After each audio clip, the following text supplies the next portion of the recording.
Sous le ciel constellé d'étoiles de Los Angeles, il existe un endroit lui aussi parsemé d'étoiles. Cet endroit s'appelle Malibu.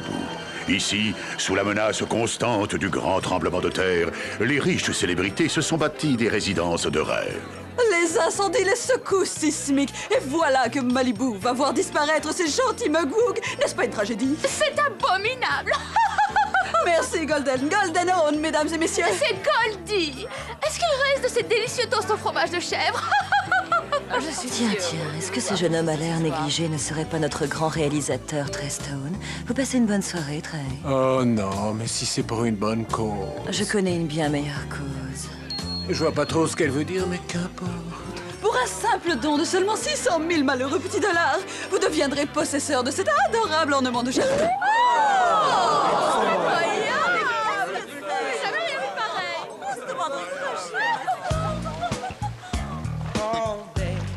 Tu veux jouer à Marco Polo? Cette sculpture représente l'esprit Mugwug. C'est un gnome. Excusez-moi. Mesdames et messieurs, voici Diane Keaton. C'est Diana Ross. Je vis dans le coin depuis longtemps et je n'ai aucun souvenir d'avoir vu un mugwug. Et c'est une tragédie, Diana. Nous n'avons jamais vu ou entendu de Mugwug et maintenant ils sont menacés d'extinction. Mais cette chose, c'est quoi? Voilà, puisque personne n'a jamais vu un Mugwug, nous avons commandé cette œuvre d'art à un artiste. Ainsi, elle sera là pour nous aider à prendre conscience du malheur qui les accable. Maintenant, si vous êtes désireux de faire un don, Dominique Dune et Annie Leibovitz de Vanity Fair se feront un plaisir de vous photographier.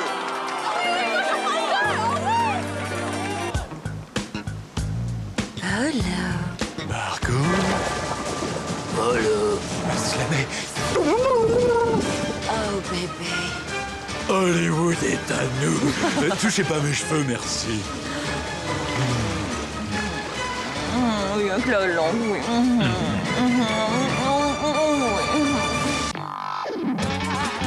Je ne suis qu'un espion. Je vous enverrai en enfer. Anéantissez-les! Je ne suis qu'un espion. Je suis l'agent numéro 2 et je suis l'agent numéro 1. Nous sommes des espions. Spy Grove, dossier coq et sucette numéro 37. Nom de code Malibu Boo. Le Maxi-Bar. Ici, chaque personne sortie de l'anonymat peut prolonger ses 15 minutes de célébrité jusqu'à 1 heure entière. Les agents numéro 1 et numéro 2, toujours anonymes, sont en pleine conversation. Cathy Couric en tenue de dominatrice. Non. Cathy Couric déguisée en ours. Non. Un ours habillé comme Cathy Couric. Non, un minuscule Al Gore qu'on utilise comme boucle d'oreille. Ah. Voilà, tu devines mes pensées. Pas encore. Salut les garçons. Salut, Mag. Danger, courbe dangereuse, droit devant. Tout va bien? Je me sens un peu patraque. Tu ne fais pas attention à ta petite santé? C'est quand je me laisse aller que je me sens le mieux. Pourquoi pas? Tu peux nous servir de verre? Comme d'habitude. Comme toujours, oui. L'agent numéro 1 a un appel sur son bracelet à projection moléculaire en 3 dimensions avec un nouveau son digital plus vrai que nature. Ici Elena Troll. Plus coriace qu'un caniche élevé parmi des pitbulls.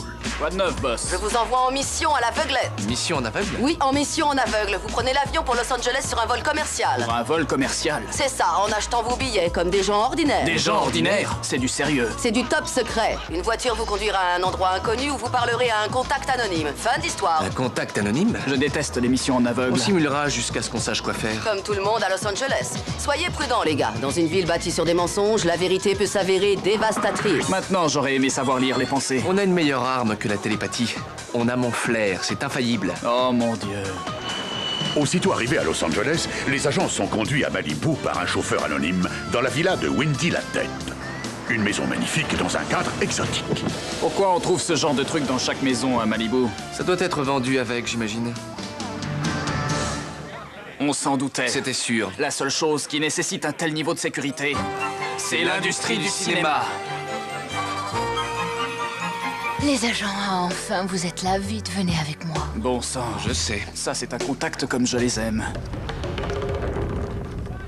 Mon nom est... Ashley. Paralypse. Coiffé et maquillé par El Magnifico de Rodeo Drive. Vous me connaissez? Comme tout le monde. Vous êtes une star. Vous devez vous demander pourquoi vous êtes là. Dans cette maison? Non, à Malibu.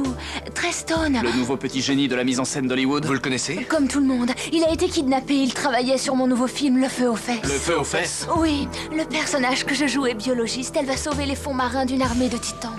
C'est un Oscar garanti, mais pas sans metteur en scène. Qui est au courant du kidnapping? Oh, personne, si ça s'ébruitait. Une mauvaise pub sèmerait la panique. Oui, comme de la bière gratuite au bal des débutants. Pardon? Vous comprenez que cela implique le plus grand secret. Bien sûr. Je peux compter sur vous? Oui.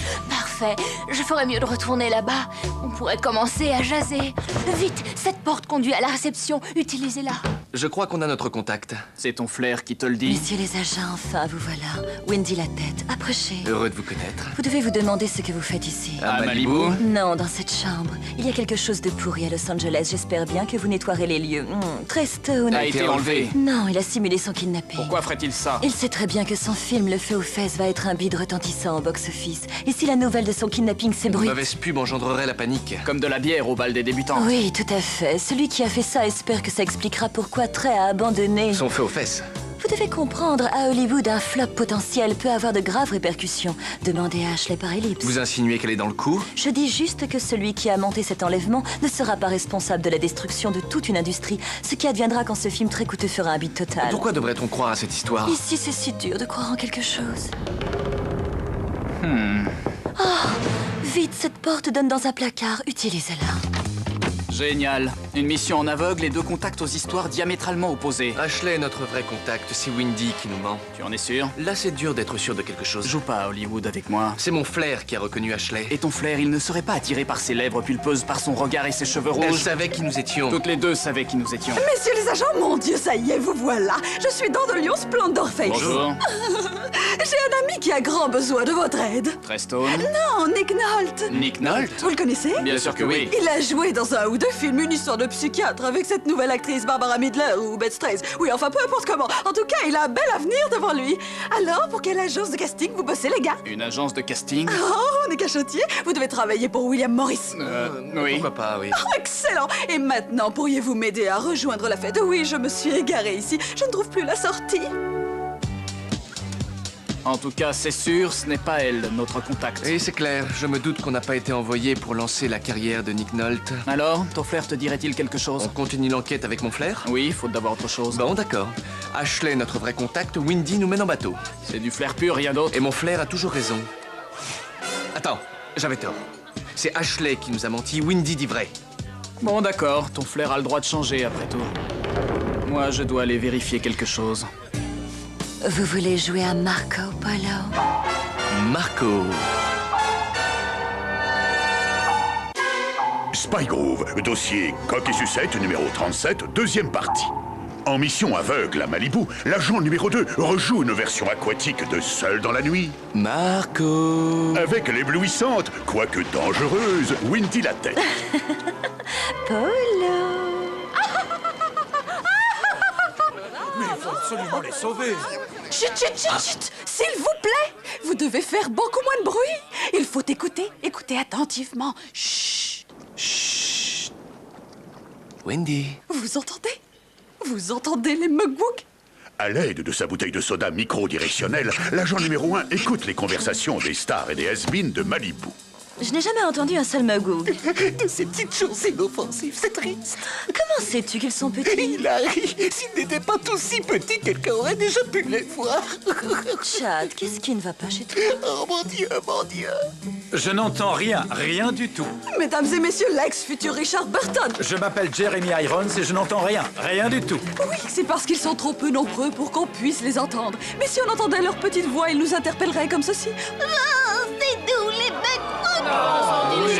Avec ce joli mugwug sur chaque pelouse, dans chaque jardin de Malibu, nous lançons un message au monde entier, un message de solidarité. Nous, ici, à Malibu, nous soutenons la lutte des mugwugs. Oui, j'adore les Mugwugs. Et cette petite sculpture me rappelle Bruce Vidange. Excusez-moi, c'est Bruce Willange. Et si on rentrait à l'intérieur, il ne fait que 30 degrés dehors. Il fait frisquet ici. Paralypse, je peux vous parler. Mais juste une minute, si je disparais longtemps, ce n'est pas très convenable. Quand avez-vous vu Stone pour la dernière fois? À une partie tout près d'ici. Précisez. Chez Dandelion Splendorface, à une œuvre de bienfaisance pour Mugwug. Qui était à cette partie? Je vous en prie, tout le monde y était. Demandez plutôt qui n'était pas à la partie. Je le demande, qui n'était pas à la partie? Facile, Peck Roydas. Cet acteur hongrois raté qui joue dans des navettes. Vous le connaissez? Comme tout le monde, continuez. Peck aurait dû être là. Il sort avec Wendy la tête. Continuez. C'est elle qui a conçu le projet de sculpture Mugwug, une magnifique boule à facettes en haut d'un gnome qui ressemble à... Bruce Willis. Vous le connaissez? Comme tout le monde, oui. Quand vous regardez dedans, vous voyez tout autour de vous, sauf les Mugwug, mais ils sont là. Je ne suis pas venu pour parler des Mugwug, si on parlait de Peck. Peck, celui-là, il est prêt à faire n'importe quoi pour un job à Hollywood. Toute proposition est bienvenue. Une secousse opportune jette une Ashley tremblante dans les bras sécurisants de l'agent numéro 1. Oh, je suis désolée, j'ai senti le sol bouger sous mes pieds et tout à coup j'ai... Pris ça pour une attirance mutuelle. Oh, c'est à cause de mon travail. J'ai tellement joué les ingénus à l'écran que dès que je ressens du danger, je me jette dans les bras du premier homme venu. Et ensuite... Quoi? Identifiez-vous! Tout va bien. C'est moi. Oh, je ferais mieux de m'en aller si on me voit dans le noir avec deux hommes, dont un en costume mouillé. Ça risque de faire très mauvais genre. Tu as ressenti la secousse? J'en ai ressenti une toutes les 5 minutes. En fait, pendant ton absence, j'ai mesuré l'état de la subsurface et tout indique que la Terre a subi des modifications de telle sorte qu'une onde de choc causerait un tremblement de terre majeur. Waouh, est-ce que ceci a quelque chose à voir avec la disparition de Trestone? Oui. Tu as une preuve?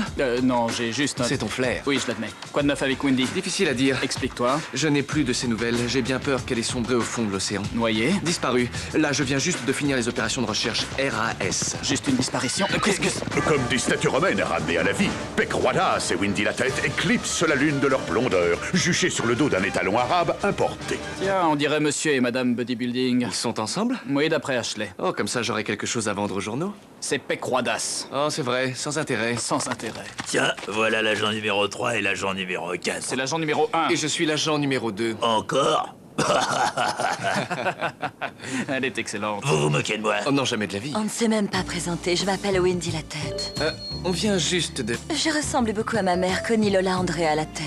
Ah oui? Elle était actrice, sa maison est juste ici. Son visage est là, au fond de la piscine. Ah oui, très jolie. C'est une copie de l'affiche de son plus gros film, Le Canyon aux pilules. Les gens trouvent qu'on se ressemble. Oui, ça devait être le cas avant. Je n'ai jamais entendu parler d'une Connie Lola. Est-ce que vous êtes en train de parler de moi? Non. Bon, la dame et moi, on doit aller rejoindre la partie. On va faire la bambou là, on va faire une fête des tonnerres. Ah oui, je vois bien le genre de fête. Eh bien, allez-y. Alors, elle ne s'est pas noyée. Elle était là et puis elle a disparu. C'était comme si quelqu'un l'avait attirée au fond. Attends une seconde. Tu sais ce que ça me rappelle? Ce film avec Peck Roidas et Sandra Bullock. Sous-marin sandwich poulet? Non, c'est le retour du sous-marin sandwich poulet.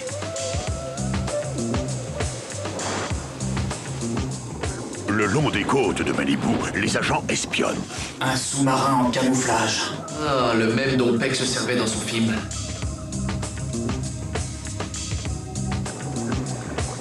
Planning production, 4h15 maquillage Peck, 4h45 prise de vue, 5h catastrophe naturelle.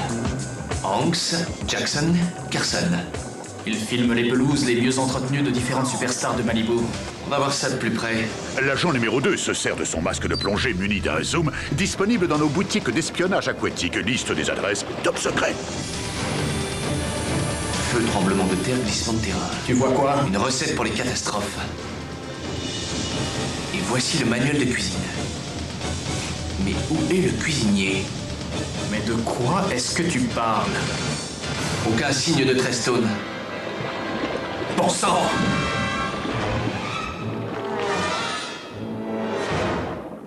Spy Grove, dossier Coq et Sucette numéro 37, troisième partie. Les agents font face à des hommes grenouilles, armés de harpons à visée laser.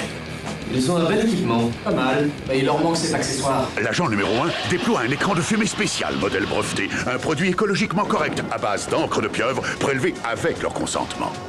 L'encre va tenir environ une demi-heure. Ils verront alors qu'ils se battent entre eux. Oh, excellent, on va prendre un verre. Comment allez-vous? Ah, bonjour. Courtenay, quoi de neuf? Ça va? Bonjour.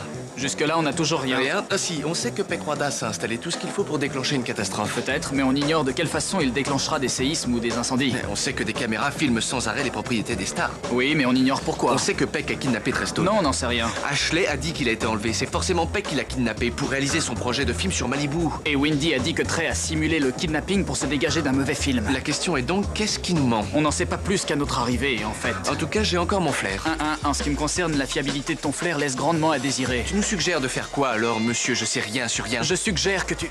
Oh, mais bien sûr. Quoi? Il faut aller tout à fait à l'opposé de ce que ton flair te dit. C'est ton flair qui te l'a dit? Non, c'est très sérieux. C'est lié à la théorie du chaos et à la relation théorique de la loi de Murphy avec les articles de presse écrites. En clair, s'il te plaît. Si on fait ce que tu ne crois pas qu'on devrait faire, on a toutes les chances de trouver ce qu'on n'a pas trouvé en faisant ce que tu croyais être la meilleure solution. Ah, oui. Alors, quelle est la dernière chose qu'on devrait faire, d'après toi? Lui causer? Youhou!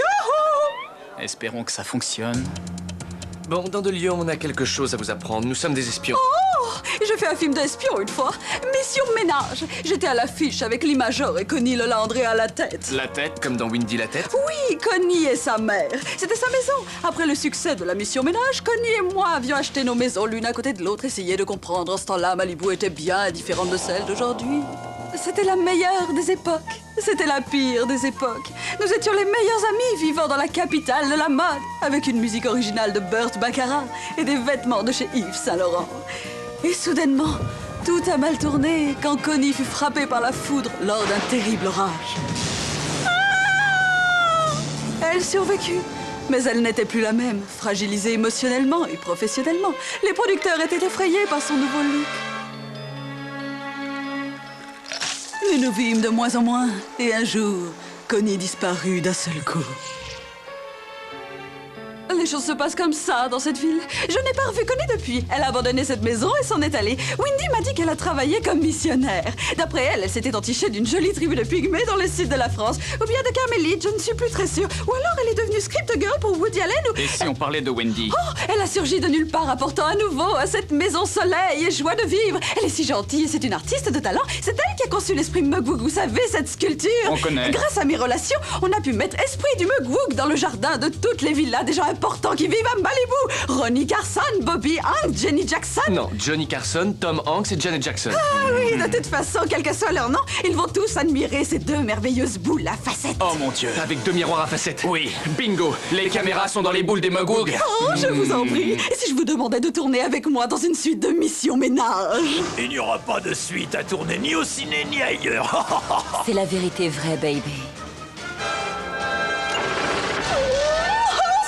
Ce film de Go-Go Girl dans lequel j'ai joué, c'était une époque formidable. C'était une... Ferme ton clapet, Splendorface. Si ta pauvre mère t'entendait. Ma pauvre mère. Quel âge me donnez-vous? Je ne sais pas trop. Dans les 25? 26? Non, mon âge réel est de 62 ans. Oh mon Dieu! Quelle horreur! Je me nomme Connie Lola André à la tête. Vous êtes votre propre mère? Grâce à la magie d'une bonne chirurgie esthétique. Et ce film sur le Messie de Malibu tombe à point pour assurer un comeback au ciné. Oui, mais pas comme actrice, j'en serai la réalisatrice. Oh, ça j'adore, Connie. Quand as-tu eu cette idée géniale? Alors, vous êtes la productrice du Messie de Malibu. Avec mes mini-caméras Mugwug omnidirectionnelles, je vais produire un film historique. Un énorme succès autobiographique, avec de l'action, un documentaire du 3e type. Avec moi, Peck Roidas, le libérateur. Tu vas devenir un héros, et surtout n'oublie pas ton maquillage, mon beau et grand héros aux muscles d'acier. Tu es ma reine, donne tes ordres et j'obéirai, patron. Tu as toujours été attiré par le style gladiateur stupide. Ce film va remettre Peck sur le devant de la scène. Et c'est quoi l'argument du film? La scène commence à Malibu, Californie. La ville a une idée fixe, sauver les Mugwug. Les stars dépensent des sommes folles pour de ridicules sculptures. Abrégeons. Comment créez-vous un désastre naturel? Il n'y a rien de naturel dans tout ça. Les sculptures Mugwug sont en fait des générateurs de désastres naturels télécommandés. Bonne astuce. Ils allumeront des incendies. C'est captivant. Ils secoueront les terres qui s'effondreront. Ça, c'est original. Et ils sont déjà en train d'envoyer d'énormes charges électriques à travers la Terre, stimulant la ligne de faille. Et tout ça culminera jusqu'à la scène principale de l'acte 3. Un terrible tremblement de terre, juste ici, à Malibu. Dans le style James Cameron. Il m'a demandé d'auditionner pour le rôle de Rose dans Titanic. Non, c'est vrai? Oui, mais je trouve que Kate Winslet l'a joué de façon admirable. Vous avez kidnappé Trestone. Mais oui, c'est exact. Dès que j'aurai donné le top départ à Trey, les désastres s'abattront. Les caméras seront toutes braquées sur Peck lorsqu'il sauvera la vie de tous les gens qui comptent à Malibu. Il sera pour l'éternité le Messie de Malibu. Et qui sauvera ces pauvres Mugwug? Oh, je t'en prie, ils sont faux comme le nez sur ton visage. Tout comme tes seins au silicone. Ou ta liaison avec Murph Griffin. Oui, toi Faut y aller les gars, les acteurs sont en place et le jour diminue. Si on tourne pas tout de suite, on risque de perdre la lumière. Trey, tiens-toi prêt. Les victimes désignées des catastrophes seront les has-beens et les espions. Et voici le texte que vous aurez à dire. Aidez-moi, aidez-moi, je vais mourir. Mais Connie, je croyais qu'on était amis toutes les deux. Nous sommes amis, bien sûr. Il n'y a qu'un ennemi qui te laisserait continuer à vivre dans un tel état. La Californie? Je n'aurais jamais cru ça possible, Windy, mais vous arrivez à donner aux producteurs une réputation encore pire que celle qu'ils avaient. Ça paraît facile, oui, mais il faut de longues années pour y parvenir. Trey, lance les catastrophes. À 3, 2, 1. Je suis là pour vous sauver. Mais qu'est-ce qu'on peut bien faire? Mais qu'est-ce qu'on va faire de nous? La maison et vous allez sombrer dans l'océan. Et vous, où allez-vous? Peck surgira pour me sauver de la noyade. Trey, on lance les feux. À 3, 2... Madame la tête-mère est sans connaissance. Ashley Paralypse vient d'entrer en scène au bon moment. Vous aviez quitté la fête depuis longtemps, j'étais inquiète. Trey, la production est ajournée. On stoppe les catastrophes. Bien, coupé. Un boulot facile. Citoyens de Malibu, je suis votre sauveur. On est sauvés de quoi? Peck, réfléchis vite. Un joli point au bowling. Joyeux Noël. Joli strike. Bon travail, les garçons. Aussi, pour honorer votre performance, nous dresserons nos pouces. Écoutez, monsieur David Gay. Geffen. Ah oui, il vient de m'offrir 55, une énorme somme pour un film consacré à ma vie à Malibu, c'est fou! Et devinez qui en est la vedette? Vous? Non, moi. Ashley Paralypse. Mes scènes d'amour les ont impressionnés. Si ça t'intéresse de le savoir, agent numéro 1. Si vous cherchez un réalisateur, je suis libre. Ah, Pigé, je suis libre. Et voilà, on a sauvé Malibu grâce à mon flair. Non, on a sauvé Malibu en ne faisant pas confiance à ton flair. Oh, je t'en prie, de toute manière, mon flair est à la base de tout. En tout cas, mon flair à moi me dit que j'ai très faim. Oui, il le dit plutôt fort d'après les bruits que tu fais. Non, je te remercie. Y a quoi à manger là-bas? J'en sais rien, moi. Des beignets au crabe, non? Je crois avoir vu quelque chose tout à l'heure. Ah oui, des petits fours. J'adore les petits fours. Et aussi, 2 ou 3 babioles qui flottent dans... On dirait une espèce de ponche. T'es sûr? Oui, en les sortant de là, ça doit être mangeable. Oh, c'est dégoûtant. Oh, ils doivent traîner là-dedans depuis très longtemps. Regarde, un plateau de sushi. Pas très frais. Tu l'as dit. Les mouches se sont invitées. C'est typique d'Hollywood, ça. Oui, c'est typique. Ça vaut pas une grosse fiesta à Budapest. Tu te souviens? Quelle rigolade.